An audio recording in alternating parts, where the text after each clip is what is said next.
dengan siswa PPG dalam jabatan kategori 1 gelombang 2 tahun 2023 UIN Raden Masaid Surakarta. Pada hari ini saya akan mempraktekkan pembelajaran untuk memenuhi persyaratan uji kinerja UKIN PPG dalam jabatan dengan materi fikih ibadah tentang sholat fardu pada siswa kelas 7 di MTS Al-Alawiyah Karandu Pecangan Jepara. Untuk lebih jelasnya, mari kita simak video pembelajaran berikut ini. Selamat menyaksikan.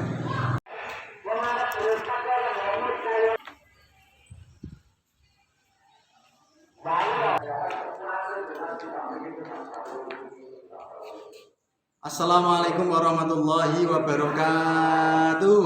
Waalaikumsalam warahmatullahi wabarakatuh. Hari anak-anak sehat? Sehat. Tadi pagi sudah sarapan? Sudah. Kelihatannya ada macet apa enggak? Betul. Ada yang perlu dipikirkan di rumah? Enggak ada. Sudah fokus ke pengen sekolah nih? Ya, saya di sini akan mencoba masuk dulu sebelum kita mulai pembelajaran ini di hari ini. Saya mulai dari Ahmad, Ahnaf, Dava, Ramadhani ya, Dik? Amiro, Amis Salisatul Farihah, Aura Sari, Ella Safitri, Emil, oh betul kisah, Emily Amalia Putri, Wadi, Erika Sultana Aziza, oh lemes, jangan lemes dulu ya, hadir nih, sehat kan? Helmina Hayatul Nufus, hadir ya, semangat, suaranya keras. Isna Izul Kamila, Julistiana Angelina Rosana, Usna Alini Rusda, Muhammad Akil, Muhammad Bagus Adi Saputra, Fahri Akbar, Mawar Melati,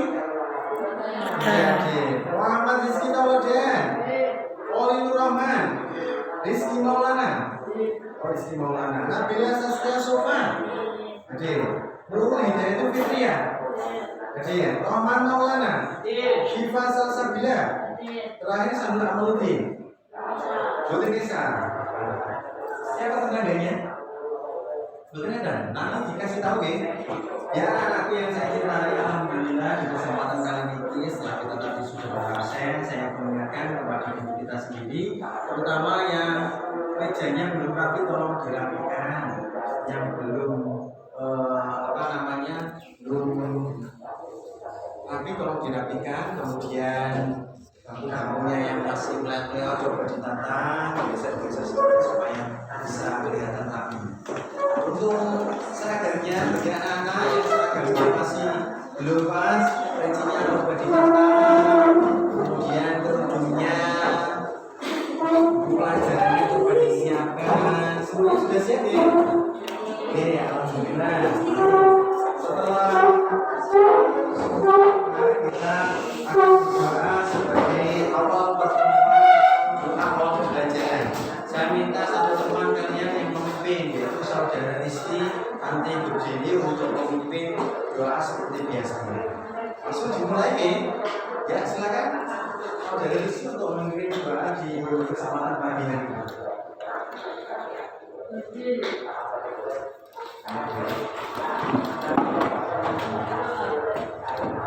Bismillahirrahmanirrahim. Asyhadu an la ilaha illallah wa asyhadu anna Muhammadar Rasulullah. Amin billahi rabban wa bil islami dinan wa bi Muhammadin sallallahu alaihi wasallam nabiyyan wa rasulah. Rabbi zidni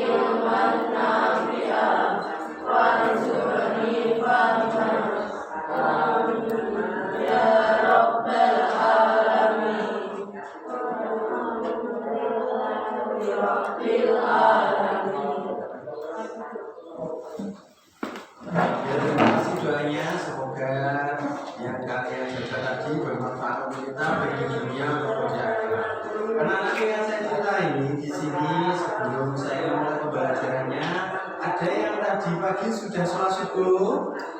Ada. Tadi malam sholatnya namanya sholat apa saja? Maghrib dan Isya. Nah di sini kita akan membahas tentang ibadah sholat yang merupakan pelajaran fikih ibadah yang nantinya kita akan coba mengetahui tentang pengertiannya, dalilnya, syarat-syaratnya dan rukun-rukunnya. Itu sudah saya tampilkan pengertiannya. Sebelum saya coba terangkan, saya mau tanya dulu kepada saudari ini, menurut kamu sholat itu hukumnya apa?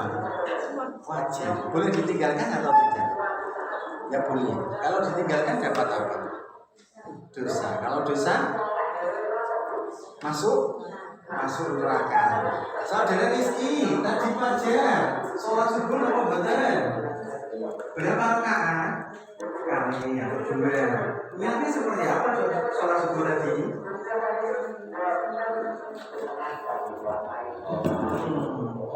Erika, kamu sesungguhnya ini tadi pagi sholat subuh. Ketika teman kamu tadi sudah menjawab tentang pentingnya sholat, terus sholat subuh, apa yang dilakukan oleh orang setelah itu?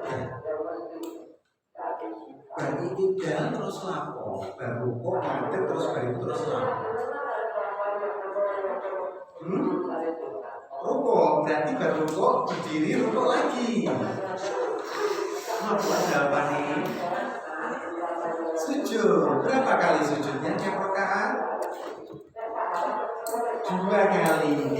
Jawab yang agak keras biasa mau lah. Demikian kita akan mencoba membahasnya. Coba kita lihat bersama-sama. Kalian bisa lihat demikian pengertian sholat. Pengertian sholat dibagi menjadi 2. Yang pertama menurut bahasa, artinya adalah doa. Sedangkan menurut istilah adalah serangkaian berupa ucapan, gerakan tertentu yang dimulai dengan takbiratul ihram dan diakhiri dengan salat, dengan syarat dan rukun tertentu. Jadi dari pengertian ini ada 2. Yang pertama tentang bahasa, yang kedua tentang istilah. Dikatakan di dalam sholat itu bahasa adalah doa. Mau sholat itu mau karo doa.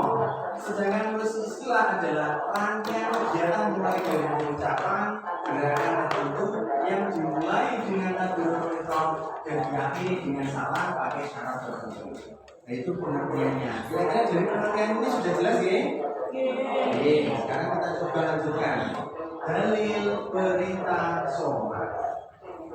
Dalil perintah sholat kita bisa lihat yang itu ada ayat yang ayatnya merupakan surat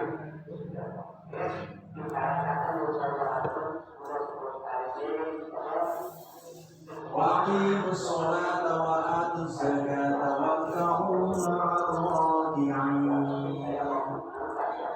Yang artinya, dan dirikanlah sholat, tunaikanlah zakat, dan rukuklah beserta dengan orang-orang rukuk. Diambilkan dari surat Al-Baqarah ayat 43. Walaupun banyak dalil, kenapa kok saya pilih dalil ini? Karena yang namanya ibadah sholat itu pasti gandingannya dengan zakat. Sholat walaupun kita praktikkan di dunia nanti akan menjadi penyelamat kita di akhirat. Dan sholat ini digandingkan dengan ibadah sosial namanya zakat. Tapi kan sholat toh orang zakat percuma, zakat toh orang tahu sholat ya percuma. Karena di dalam Quran banyak sekali ayat yang menerangkan tentang gabungan dari pelaksanaan sholat dan pelaksanaan zakat. Dan di sini dikuatkan dengan kata warka'u ma'ar raki'in. Rukulah kalian beserta orang-orang yang itu. Jadi kalau kita rukuk posisinya seperti apa kita bisa lihat. Mungkin gambarannya saya coba gambarkan ada rukuk dengan cara seperti ini. Ini namanya rukuk sempurna. Jadi kepalanya dengan pantat dan lehernya ini sama satu garis. Tapi kalau mata kalian melihat tempat sujud, biasanya nanti kepalanya agak dana. Makanya yang dilihat ketika rukuk itu bagian jempol dan kaki. Ini makin bisa lurus. Tapi kalau semisal kalian rukuknya kok contohnya yang penting tangannya nempel dengkul, ini sudah sah. Tapi kalau kalian gunakan contohnya seperti ini, dengan cara rukuk yang membungkuk, ini malah hukumnya makruh. Jelas ya? Jelas ya? Apa yang saya cintai tadi setelah kita membahas tentang pengertian dan dalilnya, sekarang kita akan coba lihat syarat wajib dan syarat sahnya sholat. Yang belakang lihat nih. Syarat wajibnya sholat, orang yang sudah wajib memenuhi syarat apa saja, di sini diterangkan ada 5 perkara. Yang pertama, orangnya harus sudah berislam. Orang kafir, Nasrani, Yahudi tidak wajib sholat karena dia agamanya tidak Islam. Yang kedua, anak yang sudah balik dengan ditandai keluar mani untuk laki-laki dan keluar darahnya untuk perempuan. Kalau keluarnya kok berupa cairan saja tapi tidak berbentuk mani, maka belum balik. Contohnya wadi, yaitu air yang keluar dari kelamin laki-laki karena terlalu capek. Tapi biasanya umumnya juga paling pakai mani. Sekarang yang ketiga, sebagai syarat wajibnya adalah berakal sehat. Orang yang sholat wajib akalnya sehat, tidak boleh orang gila ikut sholat. Yang keempat, suci dari hadas dan najis. Kenapa orang suci? Bagi orang yang belum suci dari hadas atau najis, maka belum sah sholatnya karena dia tubuhnya belum suci. Dan yang terakhir, orang tersebut sudah menerima akwal dakwah Islam atau sudah diterangkan keterangan tentang sholat dan dia paham. Jadi untuk bisa sholat, orangnya sudah memenuhi syarat ini baru wajib sholat. Kalau misal kalian kecil dulu, baru anak TK belum umur berbalik, maka belum wajib sholat. Sekarang kita lanjutkan tentang syarat sahnya sholat. Orang dianggap sah sholatnya memenuhi syarat apa saja? Di sini disediakan 5 macam syarat sah. 1. Mengetahui kapan masuknya waktu sholat. Kalau sudah waktunya sholat, maka dia tahu baru sah sholatnya. Contohnya seperti pagi ini itu sudah tidak ada sholat. Contohnya belum waktu zuhur. Belum waktu zuhur kok sudah sholat, berarti zuhurnya tidak sah. Yang kedua, suci dari hadas kecil dan hadas besar. Hampir mirip dengan ini, tapi hadas kecil hadas besar ini menjadikan dia sholatnya sah. Contohnya suci dari hadas kecil dengan cara wudhu dan hadas besar dengan cara mandi. Yang ketiga, badan, pakaian dan tempat yang digunakan untuk sholat suci dari najis. Jadi buat tempat sholat yang kandang pite atau di tempat-tempat yang sudah pasti banyak najisnya yang tidak bisa ditinggalkan, baik itu di tempatnya atau pakaiannya. Contohnya yang najis seperti terkena homer. Contoh, ada orang minum anggur yang memabukkan, kemudian ketika dia minum tadi muncrat kena pakaian kamu. Nah, homer yang kena pakaian kamu ini menjadikan pakaian najis, tidak boleh digunakan untuk sholat, harus ganti. Pakaian kamu najis. Yang keempat, menutup aurat bagi laki-laki dan perempuan. Ketika sholat yang wajib ditutupi untuk perempuan selain wajah dan telapak tangan. Kalau laki-laki yang ditutupi pendek saja, yaitu pusar sampai lutut. Kalau misal saya memakai celana 3/4, tidak panjang seperti ini, kemudian saya pakai kaos gandul, sholat tetap sah karena sudah memenuhi syarat sah. Tapi walaupun seperti itu, buatan saya, ketika kalian sekolah saja pakai seragam, kalau sholat setidaknya seperti kegiatan sehari. Dan yang terakhir, yang menjadikan sholatnya orang sah adalah menghadap kiblat. Oke, kiblat itu arahnya kemana? Barat, timur, selatan atau utara? Ke barat. Jadi kalau misal ada orang sholat menghadapnya ke timur, sah apa boten? Jelas ya? Oke anak-anak. Tadi kita sudah mencoba memahami tentang pengertian, kemudian dalil, syarat wajib, syarat sah, hukumnya seperti apa. Kita sudah punya semuanya. Kira-kira dari keterangan tadi ada yang mau ditanyakan? Betul? Bisa semuanya nggih? Ini nanti saya akan coba kasih beberapa kelompok tugas untuk dijadikan kelompok. Ada kelompok A, kelompok B, kelompok C. Yang masing-masing kelompok itu nanti akan membahas hal yang berbeda. Kelompok A membahas tentang pengertian dan dalil sholat. Kelompok B tentang syarat sah, syarat wajib sholat. Kelompok C tentang rukun dan yang membatalkan sholat. Jadi nanti masing-masing kelompok saya kasih waktu 10 menit untuk mempelajarinya dan dibuat resuman untuk disampaikan di depan selama 5 menit presentasi, dan nanti akan ada pertanyaan dari kelompok lain yang mana satu pertanyaan dari kelompok lain saya hitung nilai 100. Semakin sulit pertanyaan tersebut semakin bagus. Jangan tanya soal yang sudah ada jawabannya di buku. Kamu kira-kira yang pernah lihat, kira-kira ini tuh membatalkan atau tidak? Kira-kira sholatnya bisa atau tidak? Itu yang nanti kamu tanyakan. Jelas ya? Oke. Oke anak-anak, sudah dibentuk 3 kelompok, kelompok A, kelompok B, kelompok C. Sudah saya sampaikan tadi. Kelompok A akan membahas tentang pengertian dan dalil sholat. Kelompok B membahas tentang syarat sah dan syarat wajibnya sholat. Kelompok C akan membahas tentang rukunnya sholat dan yang membatalkan sholat.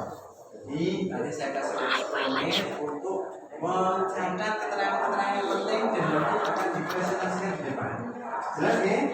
Oke, 10 menit dimulai dari sekarang. Oke anak-anak, kita akan coba kasih lihat di sini nanti kelompok A yang diwakili oleh saudara Nabila dan saudara Syifa akan mempresentasikan keterangan kelompok 1 tentang pengertian dan dalil tentang sholat. Untuk itu kita dengarkan sama-sama. Silakan. Perwakilan kelompok A. Pengertian sholat Jumat dan rukunnya. Jumat adalah 2 rakaat yang dilakukan setelah sesudah pada waktu dan dari Jumat. Dengan demikian sholat Jumat hanya sekali dalam seminggu. Sholat Jumat punya satu yaitu setiap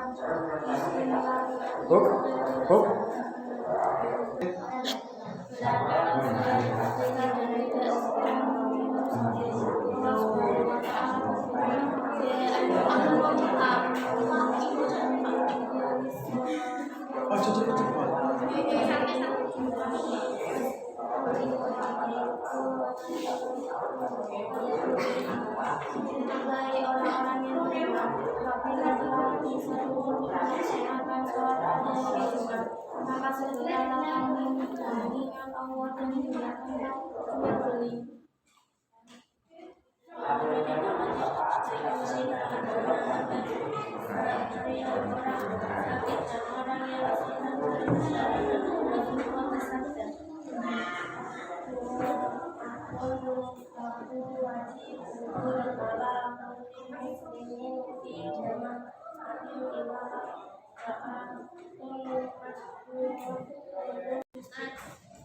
Jumat itu hak yang wajib dikerjakan oleh setiap orang Islam dengan berjamaah kecuali 4 macam orang, yaitu hak saya, perempuan, anak-anak, dan orang sakit.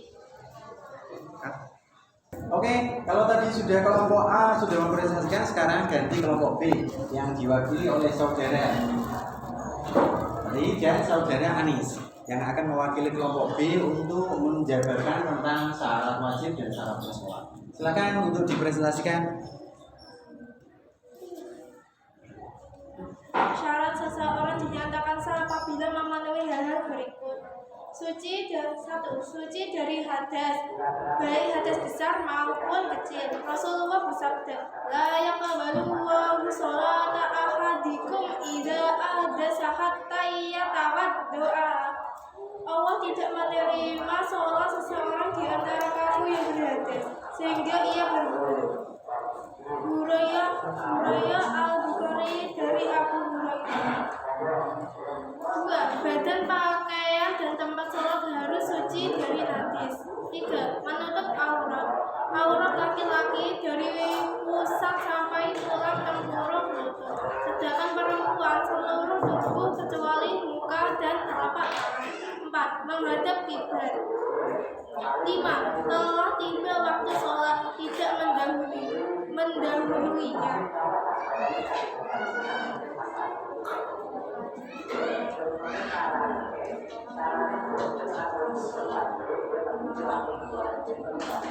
Baca yuk, kalah kan suruh yuk.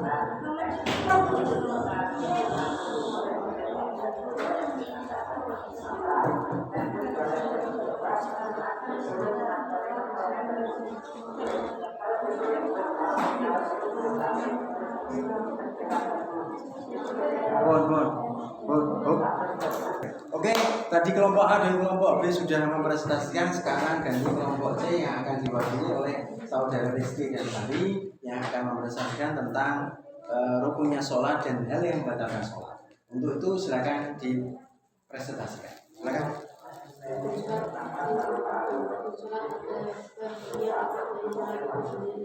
Artinya, Allah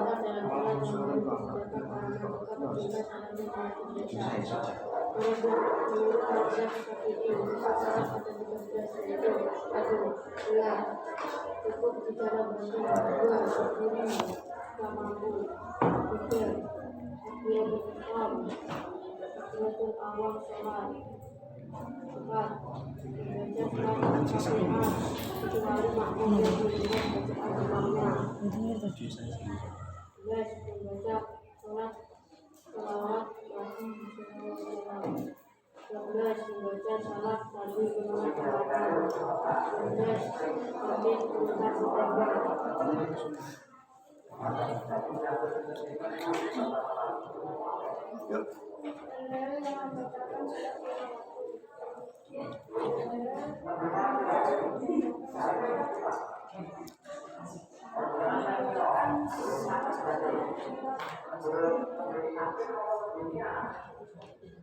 B.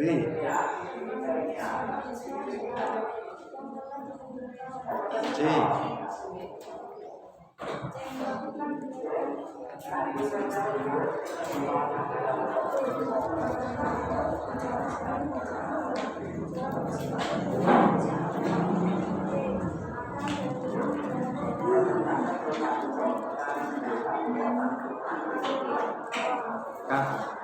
Oke anak-anak, tadi kita sudah melihat presentasi dari kelompok A, kelompok B, dan kelompok C. Masing-masing sudah memberikan arahan tentang mulai dari pengertian, kemudian rukun, semuanya sudah dijabarkan. Dan sekarang untuk kelompok B dan kelompok C disiapkan pertanyaan untuk kelompok A tentang pengertian dan rukun pengertian dan dalil sholat yang paling sulit. Sudah disiapkan nih? Oke, sekarang dari kelompok B, siapa yang mau tanya? Oh ini ya, silakan. Pertanyaannya bagaimana nih? Coba bacakan dalilnya Soleh. Oke, saya simpan dulu. Kelompok B sudah bertanya kepada kelompok A. Sekarang kelompok C, bagi yang mau tanya siapa? Oh, di sini ya. Pertanyaannya bagaimana? Sholat untuk bahasa adalah oke. Sekarang kelompok A sudah ada dua pertanyaan dari kelompok B dan kelompok C. Pertanyaan tersebut coba dijawab. Pertanyaan yang pertama tadi adalah bacakan dalilnya sholat.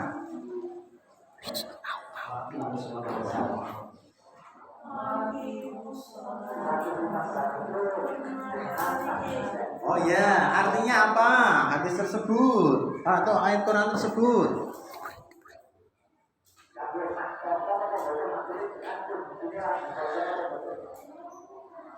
Oh ya.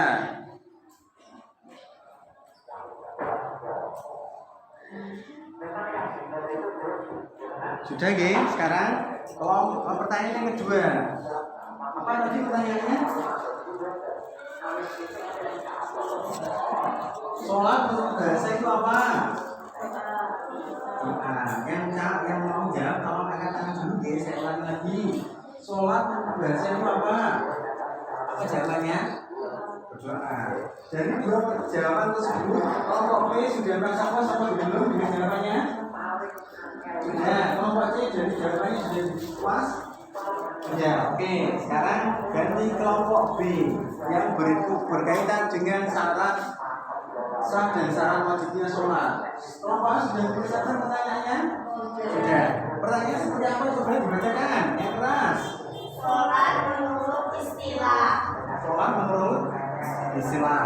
Kemudian kelompok C. Pertanyaan untuk kelompok B. Bunyinya seperti apa? Coba. Orang yang mempunyai epilepsi masihkah melakukan sholat? Oke. Dua pertanyaan tersebut sudah dijawab. Kelompok B sudah menjawab. Sekarang ganti pertanyaan untuk kelompok C yang berkaitan dengan rukun dan yang batalkan sholat. Kelompok A dan B sudah mempersiapkan pertanyaan yang sulit? Sudah? Sudah. Sekarang saya coba tanya kelompok A dulu. Kelompok A, pertanyaan untuk kelompok C bagaimana pertanyaannya? Ya, baca.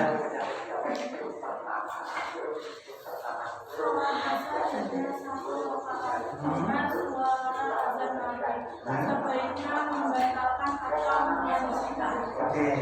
Kemudian dari kelompok B, pertanyaannya tadi sudah disiapkan oleh siapa? Itu lagi. Bagaimana pertanyaannya seperti apa coba?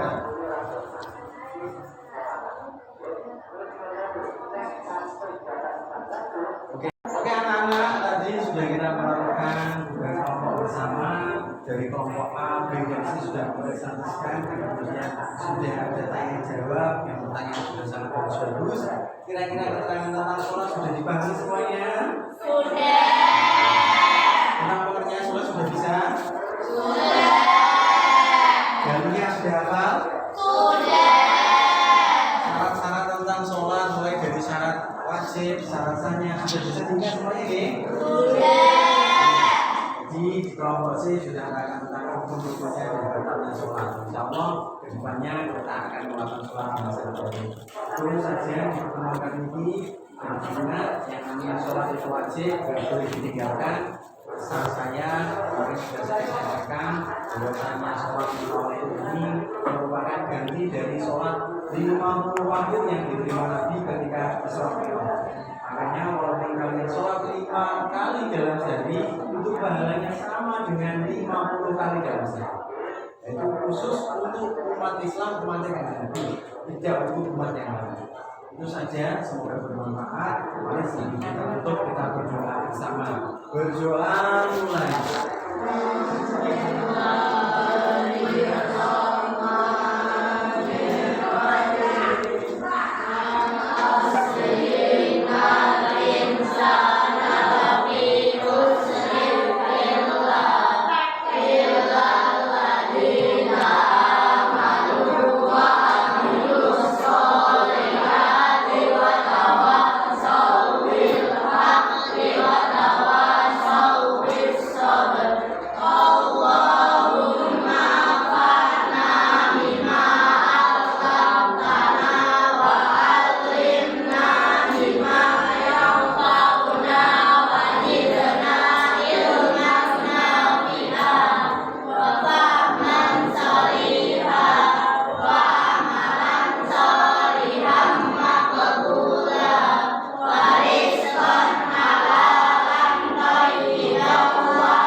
Wassalamualaikum warahmatullahi wabarakatuh. Waalaikumsalam.